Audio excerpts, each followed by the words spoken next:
India का एक व्यक्ति एक बड़े मिशन के लिए चोरी छिपे पाकिस्तान आता है, लेकिन यहाँ उसे पता चलता है कि पाकिस्तान वाले इंडिया वालों के साथ क्या कर रहे हैं।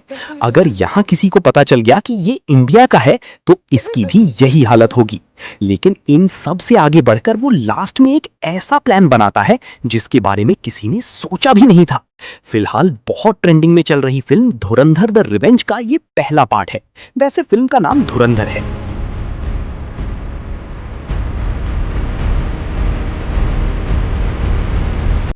फिल्म के पहले सीन में अजय सन्याल को इंडियन इंटेलिजेंस ब्यूरो का डायरेक्टर दिखाया जाता है। पाकिस्तान के आतंकवादी इंडिया के एक प्लेन को हाईजैक कर लेते हैं।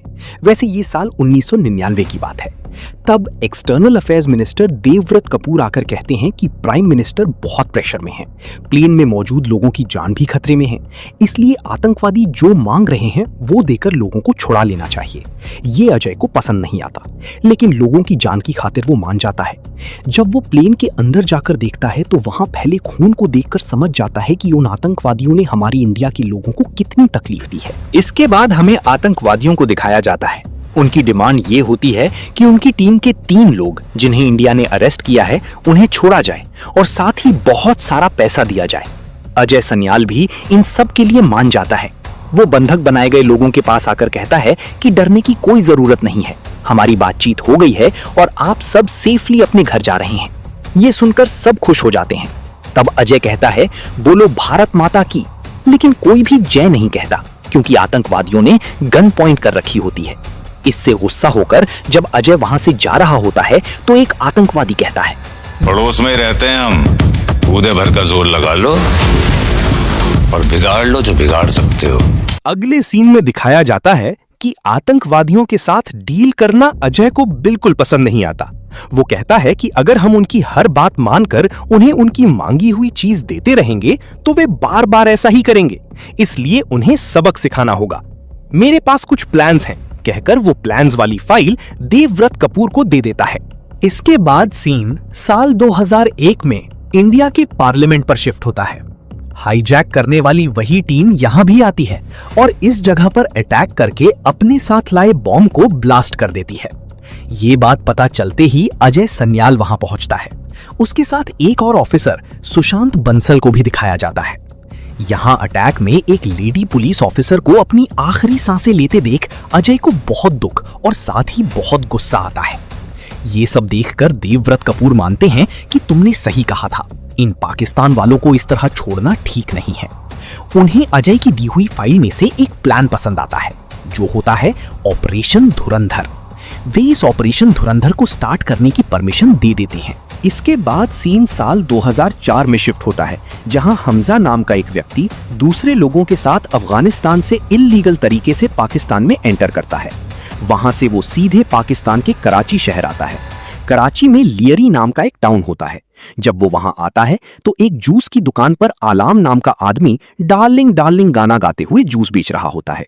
दरअसल हमजा को एक मैसेज मिला होता है कि उसे डार्लिंग डार्लिंग गाना गाकर जूस बेचने वाले आदमी से मिलना है। वो आलाम के पास आकर किसी और को सुनाई ना दे इस तरह एक कोड वर्ड बोलते हुए काम मांगता है, लेकिन आलाम ठीक से बात ना करते हुए उसे वहां से जाने के लिए कह देता है। रात के समय हमजा अभी भी वहीं होता है। उसी समय वहां के लोकल गुंडे आकर उसके साथ बहुत बुरा बिहेव करने लगते हैं। जब हमजा उनके साथ फाइट करने की कोशिश करता है तो वे पीछे से आकर उसे मारते हैं और बहुत बुरी तरह पीट देते हैं। बाद में जब पुलिस आती है तो वे भाग जाते हैं, लेकिन हमजा दर्द बर्दाश्त ना कर पाने के कारण वहीं लेट जाता है। अगले दिन अलाम उसे खाना देने और बात करने आता है। इन दोनों की बातचीत से समझ आ जाता है कि इन दोनों के बीच कोई कनेक्शन है, लेकिन क्या कनेक्शन है ये पता नहीं चलता। यहां से हमजा भी अलाम की जूस की दुकान पर काम करना शुरू कर देता है। इस तरह काम करते करते 1 साल बीत जाता है। इसी बीच हमें लोकल गैंगस्टर रहमान डकैत का पोस्टर दिखाया जाता है, इसे आप याद रखिएगा। लेकिन हमजा हमेशा उदास रहता है और तब हमें पता चलता है कि उसकी फैमिली के साथ कुछ बहुत बुरा हुआ है। इसके बाद अलाम और हमजा प्लान बनाते हैं। असल में हमजा लोकल गैंगस्टर रहमान डकैत की गैंग में शामिल होना चाहता है, वही रहमान डकैत जिसका पोस्टर देखा था। लेकिन ये इतना आसान नहीं होता। तब अलाम हमजा को एक इंपॉर्टेंट बात बताता है कि इस जगह पर बाबू डकैत नाम का एक और गैंगस्टर भी है। लोग बातें करते हैं कि रहमान डकैत का बाप कोई और नहीं बल्कि यही बाबू डकैत है।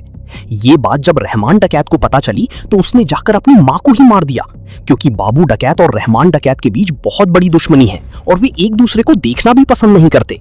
बाद में दिखाया जाता है कि वही बाबू डकैत आकर सबको वार्निंग दे रहा होता है कि कोई भी रहमान डकैत के लिए काम नहीं करेगा। हाँ, यही रहमान डकैत का बाप है। उसका एक और बेटा भी है जिसका नाम अरशद पप्पू है। यही नहीं, पहले हमजा पर अटैक करने वाले गुंडे भी बाबू डकैत के ही आदमी थे। रात के समय इन दोनों के पास रिजवान नाम का एक व्यक्ति आता है। रिजवान बाबू डकैत की गैंग में ही है, लेकिन उससे पहले ये तीनों एक ही टीम के हैं, पर ये बात किसी को पता नहीं है। रिजवान बताता है कि बाबू डकैत रहमान डकैत के बड़े बेटे को मारने की तैयारी कर रहा है। हमजा, अगर तुम उस समय जाकर उसके बेटे को बचा लो तो तुम आराम से रहमान डकैत की गैंग में शामिल हो सकते हो। हमजा भी इसके लिए मान जाता है। इसके बाद एक शादी हो रही होती है जहां हमजा भी काम कर रहा होता है, क्योंकि रहमान के बड़े बेटे को इसी जगह मारने की प्लानिंग की गई होती है। वहां रहमान डकैत का बड़ा बेटा और छोटा बेटा दोनों आए होते हैं। उसी समय बाबू डकैत के आदमी आकर रहमान के बड़े बेटे पर अटैक कर देते हैं। हमजा रहमान के बच्चों को बचाने की पूरी कोशिश करता है। वो छोटे बेटे को तो बचा लेता है और गुंडों से फाइट करके उन्हें भगा देता है, लेकिन तब तक रहमान के बड़े बेटे को गोली लग चुकी होती है। हमजा को उसे बचाने की कोशिश करते हुए छोटा बेटा देख लेता है। इसके बाद उसे हॉस्पिटल में एडमिट कराया जाता है।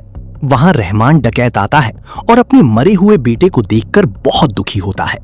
तब उसे पता चलता है कि हमजा ने ही उसके छोटे बेटे को बचाया और बड़े बेटे को भी बचाने की कोशिश की थी। उसी समय जमील जमाली नाम का पॉलिटिशियन भी रहमान के बेटे को देखने आता है। इसके बाद रहमान डकैत की गैंग का उजैर नाम का आदमी हमजा से पूछता है कि कितने लोगों ने अटैक किया था और बच्चों को बचाने के लिए उसे पैसे देने की कोशिश करता है, लेकिन हमजा कहता है, मुझे पैसे नहीं चाहिए, मैं भी बलूच कम्युनिटी से हूं। रहमान डकैत ने बलूच कम्युनिटी को आजादी और सम्मान दिलाया है, उसके बदले मुझसे जो हो सका मैंने किया, मुझे पैसे नहीं चाहिए। चूंकि रहमान डकैत और वहां के बाकी लोग भी बलूच कम्युनिटी के ही होते हैं, इसलिए हमजा की बात सुनकर वे उसे अपनी गैंग में रखने का डिसीजन लेते हैं। लेकिन पॉलिटिशियन जमील जमाली कहता है कि इलेक्शन पास आ रहे हैं, इसलिए इस समय बाबू डकैत से बदला लेने की कोशिश मत करो, इलेक्शन के बाद ये सब देख लेंगे। रहमान डकैत के पास भी उसकी बात मानने के अलावा कोई रास्ता नहीं होता, क्योंकि उनके हर इल्लीगल काम के लिए फंड इसी की पार्टी से आता है। बाद में रहमान डकैत के बेटे का अंतिम संस्कार होता है। दूसरी तरफ उजैर हमजा को बताता है कि इस जगह पर पीएपी नाम की एक पार्टी है जिससे जमील जुड़ा है और हम उस पार्टी को सपोर्ट करते हैं। इसके साथ ही एक और पार्टी है एमएमपी, जिसे बाबू डकैत और उसका बेटा अरशद पप्पू सपोर्ट करते हैं। वो अपने बिजनेस के बारे में भी बताना शुरू करता है कि रहमान डकैत और उसकी गैंग का काम इल्लीगल गन्स बनाना और सप्लाई करना है। इसी बीच हमजा रहमान डकैत के सिंहासन को देखता है। इसके बाद हमजा को रहने के लिए एक घर दिया जाता है। इस तरह रहमान डकैत की गैंग और हमजा के बीच दोस्ती शुरू हो जाती है। लेकिन एक दिन न्यूज में कहा जाता है कि रहमान डकैत के बेटे को मारे जाने के बाद भी वो बदला नहीं ले रहा है। रहमान डकैत डर गया है। इससे उसे गुस्सा आता है, लेकिन वो कुछ कर नहीं पाता। जब सब फुटबॉल खेल रहे होते हैं तो रहमान आकर अपने लोगों से पूछता है कि बाबू डकैत से बदला लेना चाहिए या नहीं।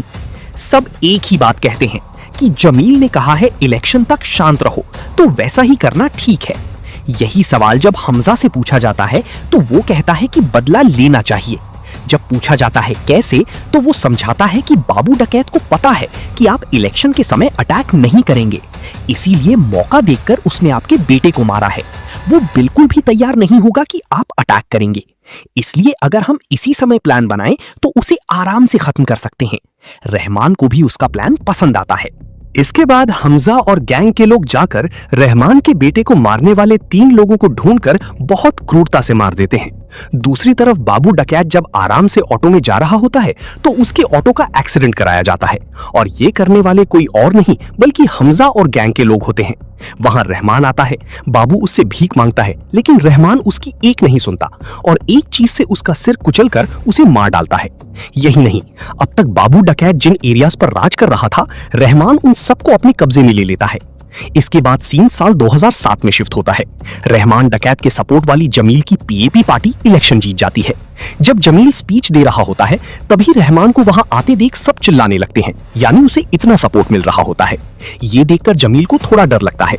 यहीं पर जमील की बेटी एलिना को दिखाया जाता है। हमजा और एलिना एक दूसरे को देखते ही पसंद करने लगते हैं, लेकिन एलिना किसी बात पर अपनी माँ से थोड़ा झगड़ा कर रही होती है। दूसरी तरफ पीएपी पार्टी का मेन मेंबर जावेद रहमान के पास आकर कहता है कि लियारी टाउन में आपको इतना सपोर्ट है तो जमील की जगह आप खुद इलेक्शन में क्यों नहीं खड़े हो जाते। ये देखकर जमील वहां आता है और जावेद को रहमान से बात नहीं करने देता। तब रहमान जमील को साइड में ले जाकर कहता है कि मैं इलेक्शन में खड़ा होना चाहता हूं। इससे जमील को गुस्सा आता है, लेकिन वो दिखाता नहीं है। इसी समय उसकी पत्नी और बच्चे झगड़ रहे होते हैं, तो जमील एलिना का फोन छीनकर वहीं फेंक देता है और उसे लेकर चला जाता है, लेकिन वो फोन हमजा उठा लेता है। बाद में उजैर रहमान को बताता है कि हमसे मिलने आया वो जावेद और उसका भाई मिलकर बहुत से इल्लीगल बिजनेस करते हैं, जिसमें मेन बिजनेस है इंडिया के 500 और 1000 के फेक नोट प्रिंट करना। वे उन फेक नोटों को इंडिया के उत्तर प्रदेश के जरिए हर जगह सर्कुलेट करते हैं। ये सुनकर हमजा भी कहता है कि ऐसे बड़े बिजनेसमैन के साथ दोस्ती करना सही है। यहाँ रहमान को हमजा का काम बहुत पसंद आता है और वो उसे पैसे और एक बाइक दिलाता है। उस बाइक को लेकर हमजा सीधे एक क्लब के पास आता है एलिना से मिलने के लिए, लेकिन वहां रूल होता है कि लड़का लड़की साथ हो तभी एंट्री मिलेगी। अंदर डांस कर रही एलिना को दिखाया जाता है, इसलिए वो बाहर आकर उसकी कार को खराब कर देता है और पुलिस को इंफॉर्मेशन दे देता है कि इस जगह पर इल्लीगल पार्टी चल रही है। जब पुलिस रेड करती है तो एलिना भागने की कोशिश करती है, लेकिन कार स्टार्ट नहीं होती। तब हमजा स्कूटर बाइक लेकर आता है और वो उसी के साथ चली जाती है। पुलिस भी उन दोनों को अरेस्ट करने के लिए चेस करती है, लेकिन हमजा उनके हाथ नहीं आता और स्पीड में बाइक चलाकर पुलिस को पीछे छोड़ देता है। एक जगह पर पेट्रोल खत्म होने से बाइक रुक जाती है। जब एलिना उसके बारे में पूछती है तो वो बताता है, मैं रहमान डकैत की गैंग में हूँ। वो जो भी गलत काम करता है मैं उसमें सपोर्ट करता हूँ, लेकिन मुझे कोई गलत आदत नहीं है। मैं ड्रिंक नहीं करता। मुझे ये सब काम पसंद नहीं था। घर की मजबूरी के कारण इस धंधे में आया। जब उसका घर आ जाता है तो वो जाने लगती है और हमजा उसे उसका फोन वापस दे देता है। उसकी ईमानदारी देखकर एलिना उसे बहुत पसंद करने लगती है। बाद में हमजा एक छोटे पेपर के जरिए आलाम तक बात पहुंचाता है कि उत्तर प्रदेश में फेक नोट सर्कुलेट किए जा रहे हैं।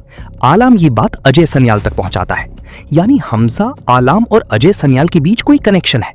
यहाँ अजय सन्याल और सुशांत को समझ नहीं आ रहा होता कि पाकिस्तान वालों को हमारी नोटों की प्रिंटिंग प्लेट्स कैसे मिली। प्रिंटिंग प्लेट्स यानी जिससे नोट प्रिंट करने का डिजाइन बनता है।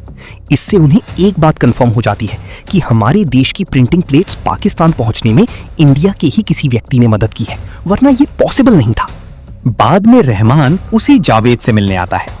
वहां इंडिया के 500 और 1000 के नोट बहुत बड़े लेवल पर फेक प्रिंट किए जा रहे होते हैं, लेकिन उनके यहां आने का मकसद कुछ और होता है। तब पाकिस्तान गवर्नमेंट की आईएसआई ग्रुप का लीडर मेजर इकबाल रहमान से कहता है, हमें बहुत सी गन्स चाहिए, लेकिन वे गन्स हमारे देश की नहीं लगनी चाहिए। उन पर दूसरे देशों के नाम होने चाहिए। ऐसी गन्स बलूचिस्तान में तैयार हो रही हैं।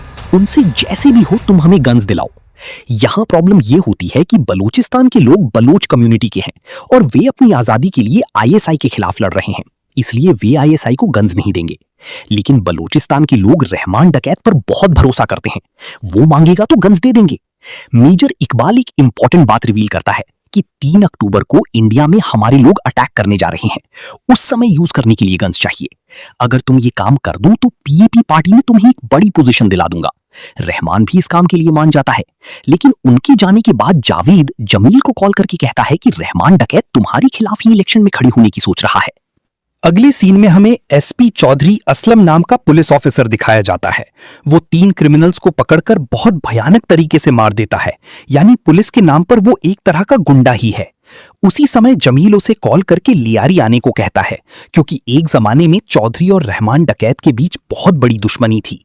इसलिए जमील चौधरी को रहमान को मारने के लिए बुला रहा होता है, लेकिन चौधरी को उस पर भरोसा नहीं होता, क्योंकि बहुत साल पहले जब वो इसी टाउन में पुलिस में था और उसे रहमान का एनकाउंटर करने का चांस मिला था, तब जमील ने ही रहमान के साथ मिलकर एनकाउंटर रुकवाया था। इसलिए चौधरी कहता है, अगर मुझे रहमान को मारना है तो मुझे कोई ऑर्डर नहीं देगा, मैं जैसे चाहूंगा वैसे काम करूंगा। जमील भी मान जाता है। लेकिन इधर जब हमजा घर आता है तब वो रहमान से कह रहा होता है कि हमारे बलोच जाति के जनरल लोग आईएसआई के खिलाफ आजादी के लिए लड़ रहे हैं, लेकिन हम लोग आईएसआई वालों के साथ हाथ मिला रहे हैं। क्या ये सही है? यहां रहमान इतना लालची बन चुका होता है कि वो कहता है कि अब तुम मुझे ये सब सिखाएगा क्या? तभी हुसैर उसे रोक देता है।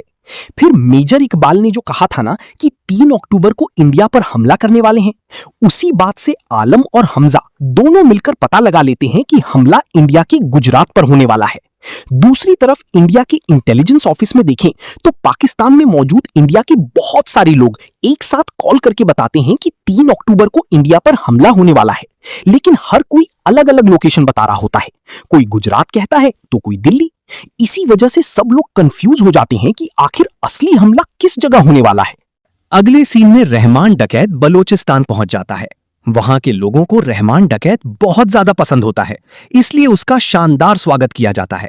साथ ही वो बहुत सारी बंदूकों की डिमांड भी करता है, लेकिन वो ये नहीं बताता कि ये सारी गन आईएसआई को देने वाले हैं।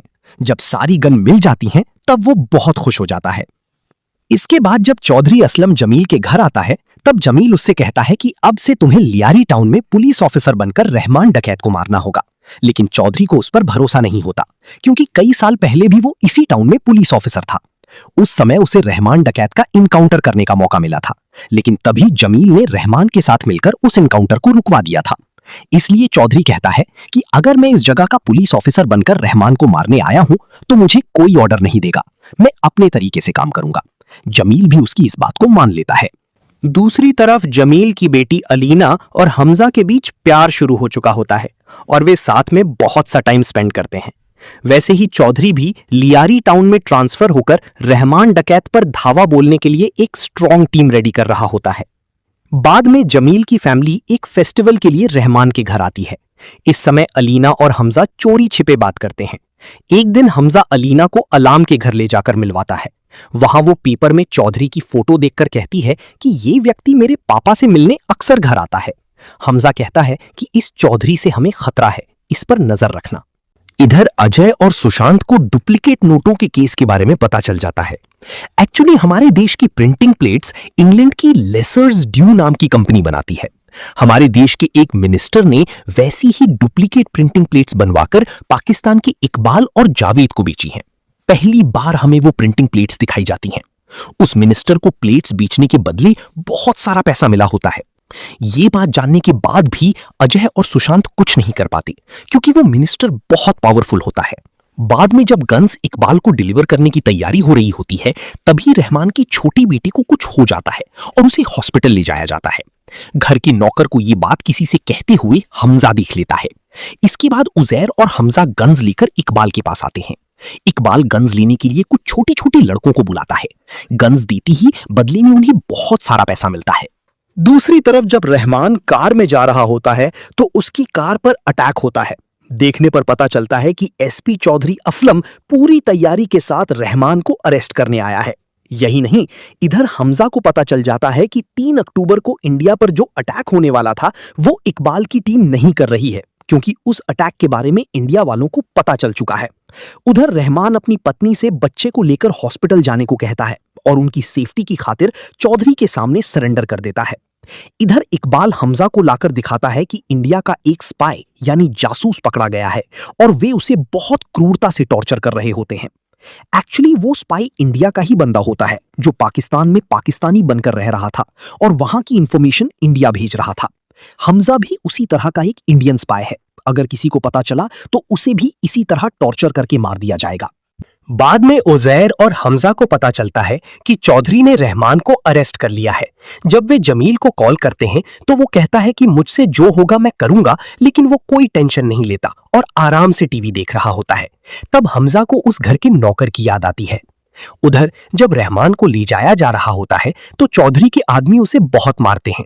इधर हमजा रहमान के घर आकर उस नौकर को बहुत मारता है और पूछता है कि रहमान के बेटे के खाने में क्या मिलाया था और किसने तुम्हें रहमान को बाहर भेजने के लिए ऐसा करने को कहा था। जब हमजा उसकी एक एक उंगली काटने लगता है तो वो सच उगल देता है कि ये सब करने के लिए बाबू डकैत के बेटे अरशद पप्पू ने कहा था। उसी समय अलीना कॉल करके कहती है कि मैंने तुम्हें एक वीडियो भेजा है, देखो। हमजा वीडियो देखता है और अलीना से कहता है कि कहीं बाहर मत जाना, सीधे मेरे घर जाओ और मेरी आने तक वहीं रहना। उधर रहमान को मारने के लिए एक जगह ले जाया जा रहा होता है। इधर जमील के पास एक वीडियो आता है जिसमें अरशद, पप्पू, जमील और चौधरी मिलकर रहमान को मारने का प्लान बना रहे होते हैं। यही वीडियो एलिना ने हमजा को भेजा था। तब हमजा जमील को कॉल करके कहता है कि मुझे रहमान सेफ चाहिए, वरना ये वीडियो टीवी पर चलने लगेगा। इधर जब चौधरी रहमान को मारने की तैयारी कर रहा होता है तो जमील उसे वीडियो भेजकर कहता है कि उसे मत मारो, छोड़ दो, लेकिन चौधरी नहीं मानता। ये बात जब जमील हमजा को बताता है तो हमजा उससे चौधरी के ऑफिस का पता पूछता है। बाद में हमजा चौधरी के ऑफिस को अपने कंट्रोल में ले लेता है। तब चौधरी के पास एक वीडियो आता है जिसमें हमजा उसके आदमियों को बुरी तरह पीटते हुए कहता है, अगर तुम्हारे आदमी जिंदा चाहिए तो रहमान को हमारे हवाले सेफली सौंप दो। कोई और रास्ता ना होने पर चौधरी रहमान को सौंपने आता है। रहमान हंसते हुए अपनी गैंग के पास जाता है। तब चौधरी हमजा से कहता है कि ये सब यहीं खत्म नहीं होगा। रहमान के सेफ वापस आने से सब बहुत खुश होते हैं। रहमान हमजा के काम से बेहद खुश होता है, लेकिन हमजा रहमान को ये नहीं बताता कि जमील भी उसे मारने में इन्वॉल्व था। वो सिर्फ अरशद, पप्पू और चौधरी का नाम लेता है। इसके बाद जब वो घर आता है तो एलिना उसका वेट कर रही होती है, यानी वे दोनों साथ रहने लगते हैं। बाद में जब रहमान इकबाल से मिलने आता है तो इंडिया के न्यूज चैनलों पर दिखाया जा रहा होता है कि पाकिस्तान के कुछ लड़कों ने मुंबई पर अटैक कर दिया है, और वे अटैक करने वाले लड़के कोई और नहीं बल्कि वही छोटे लड़के होते हैं जिन्हें हमजा ने गन्स दी थी। ये देखकर हमजा को डर, दुख, शौक और पछतावा सब एक साथ होता है, लेकिन वो किसी के सामने दिखाता नहीं है। ये अटैक 3 अक्टूबर को नहीं बल्कि 26 नवंबर 26/11 को हुआ था। ये सब देखकर अजय सन्याल को भी बहुत दुख होता है। हमजा अलाम के पास आकर पूछता है कि हमने इंफॉर्मेशन दी थी, फिर भी उन्होंने क्यों नहीं रोका। अलाम कहता है कि हमने इंफॉर्मेशन 3 अक्टूबर की दी थी, 26 नवंबर की नहीं। ये सुनकर हमजा को खुद पर बहुत गुस्सा आता है, क्योंकि उन लड़कों को गन उसने अपने हाथों से दी थी। वो गुस्से में कहता है कि मैं उन सबको मार दूंगा। तब अलाम उसे शांत कराते हुए कहता है कि अगर हमें ये जंग जीतनी है तो शांति से एक एक कदम बढ़ाना होगा। असल में अलाम भी एक इंडियन स्पाई होता है। इसके बाद वो इंफॉर्मेशन वाली एक बुक हमजा को देता है। उसे लेकर जब वो घर आता है तो एलिना बहुत गुस्से में होती है कि कल रात तुम कहां थे, मैं कब से तुम्हारा वेट कर रही थी। तब हमजा भी गुस्से में कहता है, मुझे पूरे लियारी टाउन का किंग बनना है। अगर तुम्हें मेरे साथ रहना है तो मुझसे कोई सवाल मत पूछना, अगर नहीं रह सकती तो यहां से चली जाओ। लेकिन एलिना उसके साथ ही रहने का डिसीजन लेती है। इसके बाद सीन साल 2009 में शिफ्ट होता है। पाकिस्तान के प्रेसिडेंट स्पीच दे रहे होते हैं, क्योंकि पीएपी पार्टी लियारी टाउन में इलेक्शन जीत चुकी होती है। वे अनाउंस करते हैं कि अगले साल से लियारी टाउन में जमील की जगह रहमान इलेक्शन में खड़ा होगा। ये सुनकर जमील को बिल्कुल अच्छा नहीं लगता और उसका गुस्सा हमजा भी देख लेता है। रहमान का इलेक्शन में खड़ा होना चौधरी को भी पसंद नहीं आता। घर आने पर एलिना को भी पता चलता है कि उसके पापा की पावर कम हो रही है, लेकिन उसे इस बात की ज्यादा टेंशन नहीं होती। हमजा कहता है कि कल अपने पापा को घर बुलाओ, मुझे बात करनी है। अगले दिन जमील उनके घर आता है, लेकिन वो हमजा पर बहुत गुस्सा होता है कि उस दिन अगर तुम बीच में नहीं आते तो रहमान मर चुका होता और ये सब नहीं होता। तब हमजा कहता है, आप पावर में रहने के लिए कभी रहमान की मदद लेते हैं तो कभी चौधरी की। वे आपको कभी भी धोखा दे सकते हैं, लेकिन सोचिए अगर लियरी टाउन का किंग आपके साथ हो, आपका अपना हो, तो कैसा रहेगा। हमजा का मतलब ये होता है कि वो रहमान को मारने में जमील की मदद करेगा, लेकिन उसके बाद रहमान की जगह वो लियारी टाउन का किंग बनेगा, और जब वो जमील की बेटी एलिना से शादी कर लेगा तो वो जमील का दामाद बन जाएगा और दोनों पार्टनर बनकर लियारी टाउन पर राज करेंगे। जमील को भरोसा दिलाने के लिए हमजा वो वीडियो भी डिलीट कर देता है। इससे जमील मान जाता है और उन दोनों की शादी के लिए भी हाँ कर देता है।